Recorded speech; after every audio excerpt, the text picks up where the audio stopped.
Hello students. In the previous lecture we have seen the introduction to the amplifier. After that, general classification of amplifier on the basis of different criteria. The criteria were based on the signal amplitude, based on the frequency operation, based on the coupling, based on the operating point position, and based on the configuration, transistor configuration. Now we have also seen the idea of load line. We have also seen the small signal amplifier. In this lecture, we are going to see the load line analysis.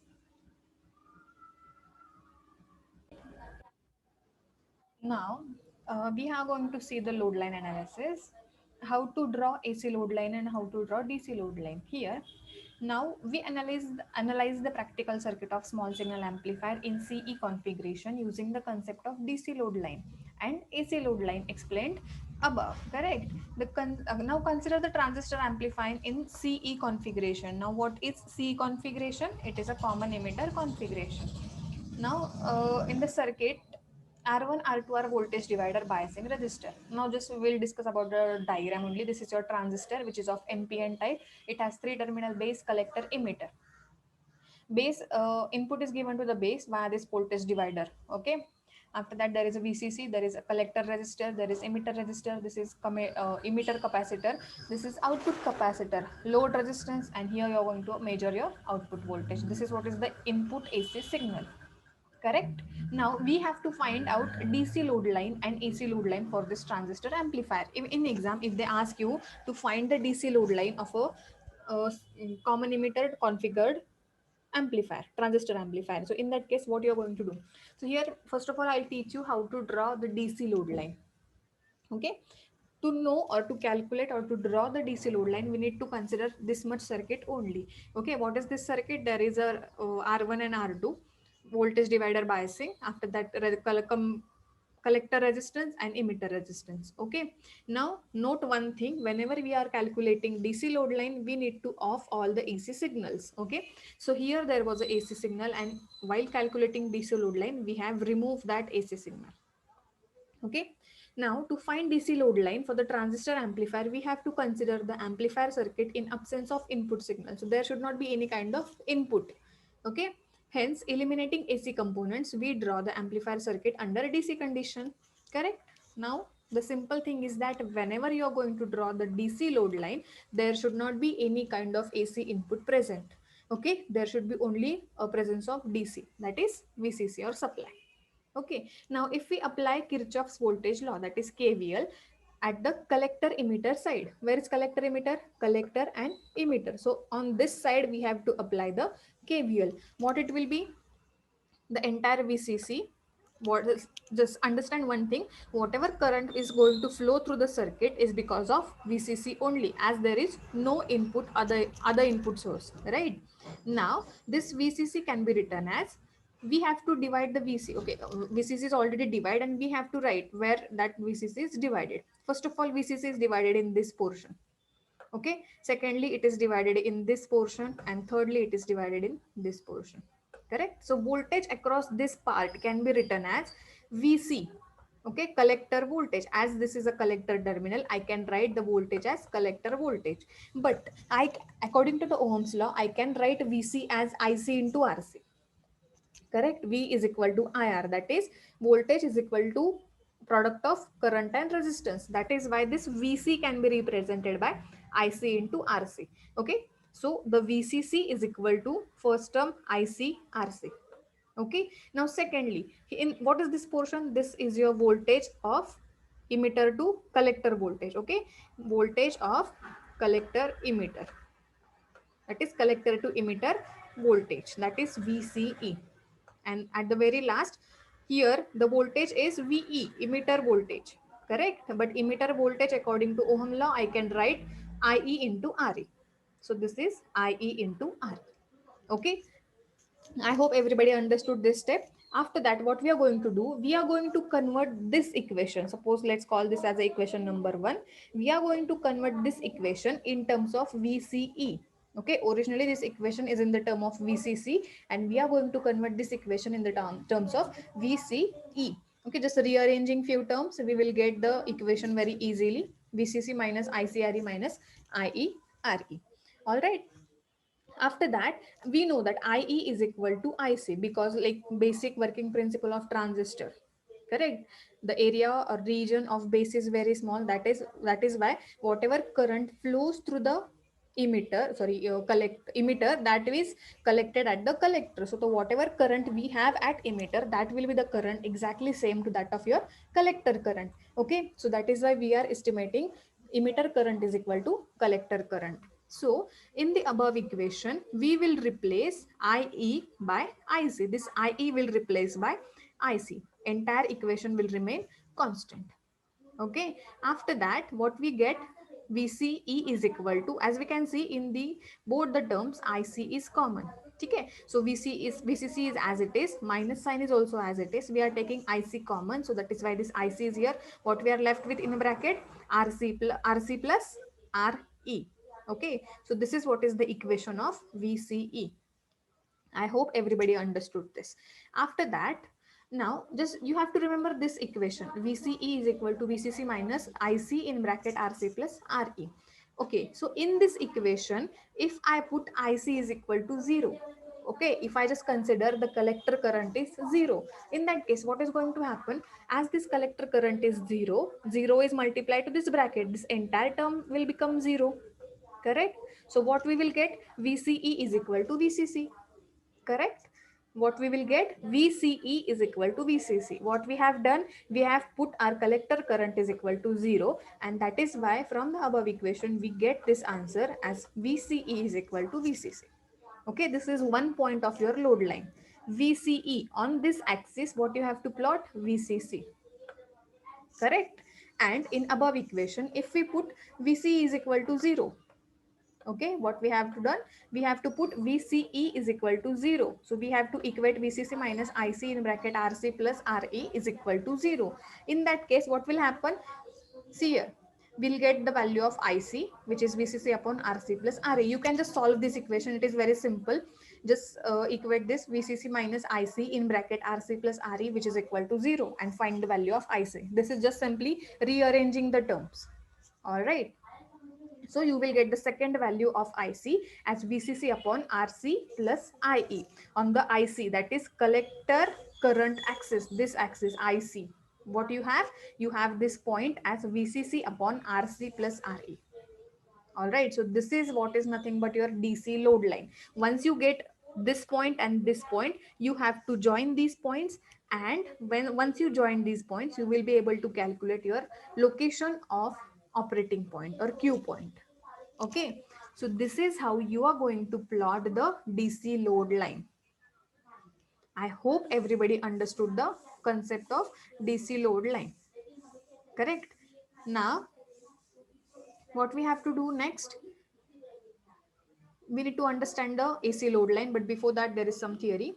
This locates the point Y on the current axis of the load line. By joining these 2 points, we can draw the load line. Obviously, I told you, we'll get 2 points, VCA and IC. If we join these 2 points, we will get the DC load line. By using the DC load line on IV characteristics of an amplifier, we get the information about the output circuit of transistor amplifier at zero input condition or DC condition.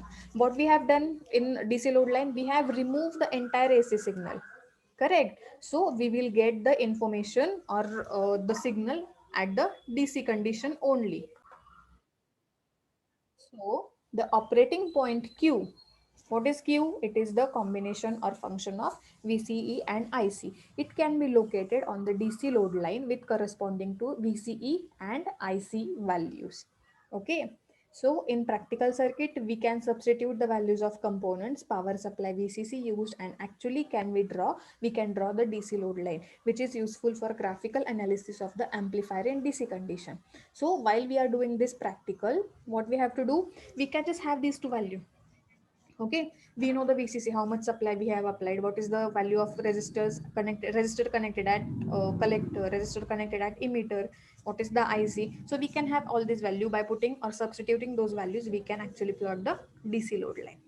All right, now we will see the AC load line. What is it? Now consider the common emitter amplifier as shown in the figure. Now the diagram will remain as it is. Okay, see, this is the diagram. We are going to use this diagram only, but whenever we are going to calculate DC load line, we have to remove the AC signal. Okay, and whenever we are going to draw the AC load line, we have to remove the DC signal. Always remember this thing. Okay, now for AC load line, this is what is the equivalent diagram which will be left. Okay, so there is your input, AC input, and there is no DC. As you can see, there is no VCC available. Correct. Here we have to form an AC equivalent circuit for the amplifier. By removing all DC conditions, we have an AC equivalent circuit for common emitter amplifier. Okay, now we have to see the total resistance. Okay, how to calculate total resistance? Now we can see this RC and RL are in parallel combination. We know if two resistors are in parallel, how to find its equivalent resistance? There is a formula. Correct. Now equivalent resistance is denoted by RAC, R equivalent. Okay, which is RC parallel RL. This resistance parallel with this resistance. Now for parallel combination, there is a formula RC RL divided by RC plus RL. Correct. Now this is what is your equivalent resistance. Now if we apply KVL on the collector side, okay, so this is your collector side. On this side, if you apply KVL, what you will get? VCE, which is equal to IC RAC. Correct. So V is equal to IR, but what you are calculating? VCE, which is IC into RAC. Right. Now this is what is the condition when we haven't applied any kind of input. But whenever we apply some input, the output will obviously increase. By how much amount it will increase? It will increase by the amount IC RAC.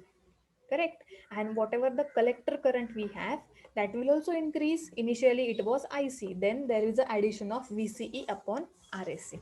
So this is how you will get two values. One is your VCE, another one is your Imax. Okay, so these maximum collector current and maximum collector emitter voltage decides the end point of AC load line. So by these 2 points you can just plot the points on your DC load line.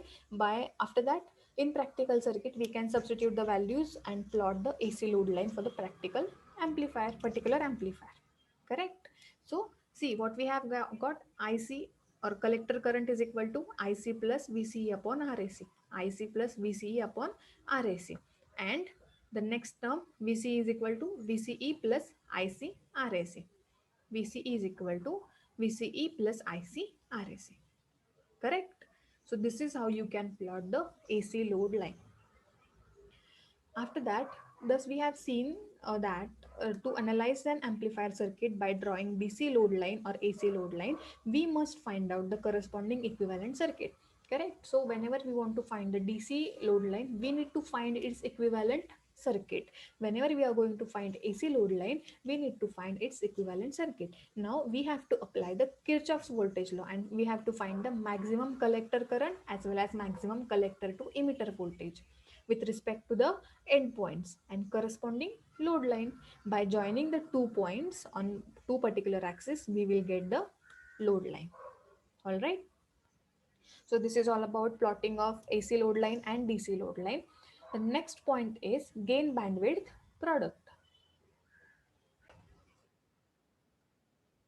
So we have seen the classification of amplifier based on the frequency response. The frequency response of an amplifier is mostly dependent on the type of transistor used. That is, the range of frequency of operation plays an important role on deciding the range of operation of amplifier. We have seen this classification is dependent on multiple factors. Okay, the other factors affecting or deciding the range and the frequency operation, the which type of capacitor we have used, which type of resistor is used, which kind of transistor is that, which kind of output and input stage configuration we have. So all this factor decides the range or frequency response of an amplifier. If we refer transistor amplifier configuration as shown in the figure which we have already seen, we see that the C in capacitor with R2 forms high pass filter. Okay, what we will able to see, the C in capacitor will form the high pass filter with respect with which resistor? R2 resistor. I will show you this diagram to you guys so that it will be more clear to understand. See, this C in capacitor is form a high pass filter with this resistor. To input, if we use capacitor and resistor, it will act as a high pass filter, correct? So also C out is again connected to the RL forming high pass filter. At output also C out and RL will give you the high pass filter. See here, this C out and this RL. C and R again they are forming a high pass filter.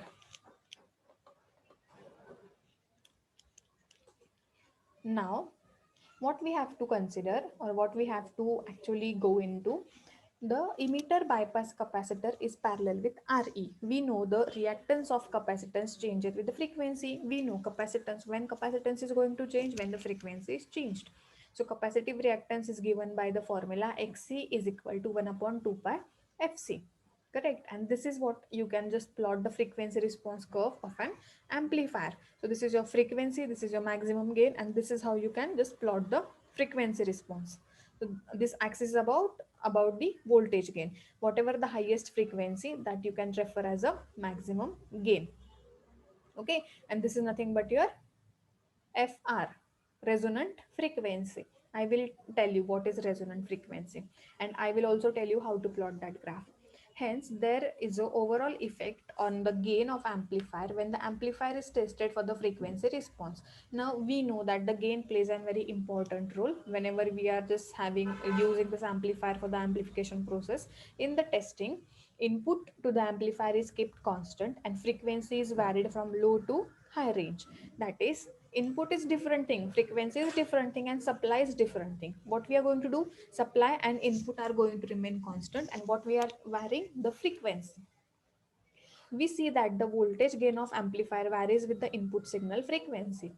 So even if you are not changing the input, we are just changing the frequency, the output of amplifier is changes with the change in the frequency. The graph of voltage gain versus change in frequency is plotted. The graph will look like this. Okay,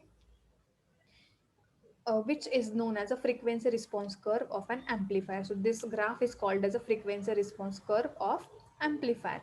From the frequency response curve, we see that the gain of amplifier increases as the frequency increases from 0 till it becomes the maximum, that is Fr, and decreases beyond the frequency Fr, and that is why that Fr is frequency called as a resonant frequency. What is this statement? As you can see, the gain is increases with increase in frequency. Okay, till what?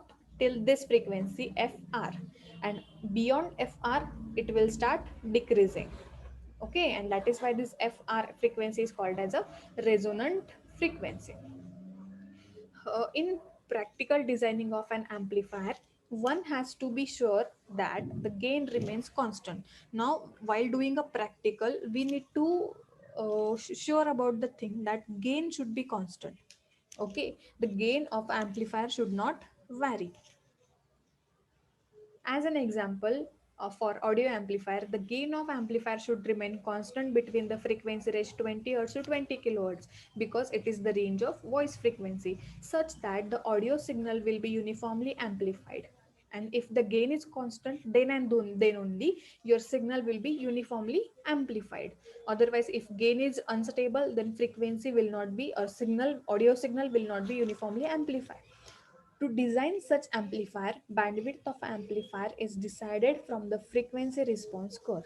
Okay, what should be the bandwidth of amplifier? That is decided by the frequency response curve. The range of frequency over which the gain is equal to 70.7% of maximum gain is known as bandwidth. This is shown in figure. Now I will explain this in a practical perspective. See this, we know how to plot this graph. We need, like, in frequency is nothing but my input, voltage gain is my output. As I change frequency, my voltage gain is also going to change.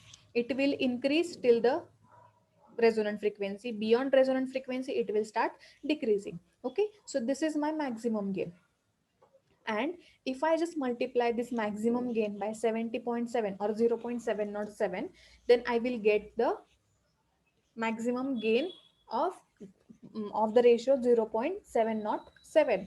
What you have to do, whatever is your maximum gain, just multiply that gain by 0.707. so that you will reach to this point. Okay, and the point which is parallel to this on this falling edge is this. Okay, whatever is the frequency at this first rising edge is called as frequency f1. Okay, and this frequency is f2. The difference between f1 and f2 is nothing but bandwidth. This is what all you need to understand. Okay, first of all, what we did, we vary the frequency. According to the frequency, my voltage gain changed. Okay, it changed in a particular manner. That manner is, it started gradually increasing till resonant frequency, and beyond resonant frequency it starts decreasing. So whatever is my resonant frequency, I will multiply that resonant frequency by 0.707. Okay, so that I will get this point. Okay, so there are two different points I will get, and the difference between those two frequencies, f2 and f1. Okay, this is my higher frequency, this is lower, so that I can just do f2 minus f1. Whenever I will get f2 minus f2, f1 is nothing but my bandwidth. Okay, so the difference between f1 and f2 is the gain is 70.7% of the maximum gain, and it is going to remain the constant. Hence, f1 minus f2 is the bandwidth or suitable operating frequency range for an amplifier. Here, f1 is called as a lower cutoff frequency, as this frequency is lower. We know like it is starting from zero, as this axis is starting from zero. F1 is obviously smaller frequency than f2, correct? So f1 is called as a lower cutoff frequency, and f2 is called as a higher cutoff or upper cutoff frequency. Okay, here we should note that why we consider 70.7% or that 0.707. Okay, because the reason is human ear response. Okay, if the frequency is above that range, then it is too loud to hear. Okay, it may damage our ear. Okay, and if the frequency is below that, it is not even audible. Correct, human ear cannot detect the change. That is why we have said this 0.707. The next thing is that Bode plot. Now, what is this?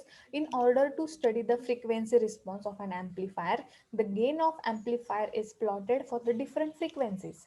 Okay, however, in practice, the range of the gain of the frequency is very wide. To reduce this range, one way is to take log of the gain and log of the frequency. Now, I will tell you what is the range of audio frequency. It is 20 hertz to 20 kilohertz. So this range is very large. We can see 20 hertz, it is starting from 20 hertz and it varies to the 20 kilohertz.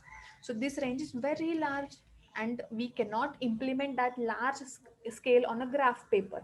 That is why we have alternative methods. One method is we can just take a logarithm of both the axes, or the uh, second method we can just plot the Bode plot of it. Okay, so engineer Hendrik Wade Bode. This is a scientist who discovered this Bode plot. Birth year is 1905, death year 1982.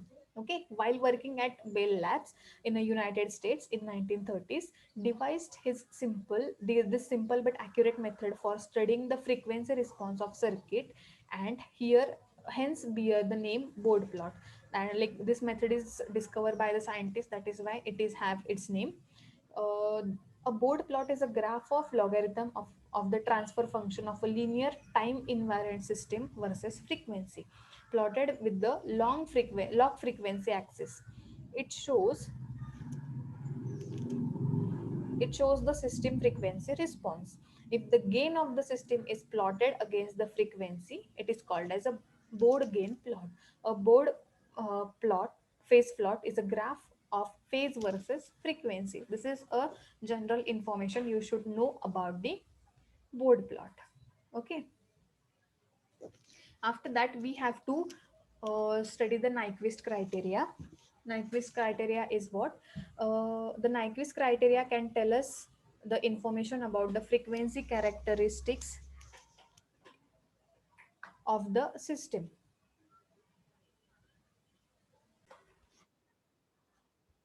So in Nyquist criteria, Nyquist criteria can tell us the information about the frequency characteristics of system.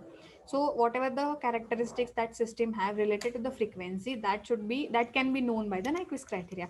The Nyquist stability criteria is a test for a system stability. For instance, some system with the constant gain might be stable for low frequency input, but become unstable for high frequency input. So the thing is that we need to keep gain of the amplifier constant, but there are some amplifier which operates on the range of frequency starting from very low to very high.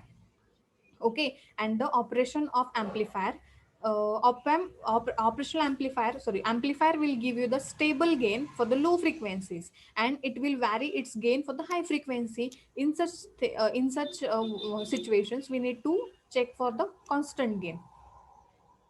This analogous to many situations in nature. As we know, if the water is exposed to the ordinary light, it is unlikely to heat up too much. However, if the water is exposed to the high frequency microwave radiations, the water can be quickly heaten up or boil.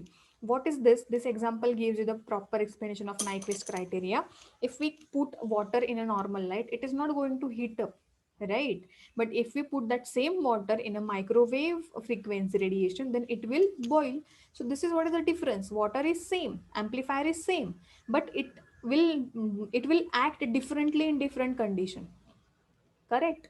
Consider the circuit of an amplifier with gain A. We'll consider a circuit whose gain is A. If the part of the circuit output is fed back to the input, which is known as a feedback. Feedback is what? We are just feeding some portion of output back to the input. And let it be, suppose beta. Beta is the amplification factor. Then the amplifier output can given by the expression V out is equal to A, that is gain, divided by A plus gain into beta. Beta is what? It is the feedback factor into V in. Okay. The transfer function H of W of the feedback circuit becomes infinite, and which is known as pole of the circuit at frequency W0, where A plus 1 plus A into W0, B into W0, which will remain obviously 0. Now this is known as Nyquist criteria. This criteria states that the amplifier will associate with the overall gain is 1 or larger than 1, and its modulus of gain and feedback factor should be always equal to or greater than 1. You need to remember two conditions in Nyquist criteria. The gain of amplifier should be either equal to 1 or greater than 1, and the modulus of A beta should be always greater than or equal to 1. So this is all about the Nyquist criteria. If you remember only these two lines, that is sufficient. All right. So in next lecture, we will see the designing of single stage class A amplifier in audio range.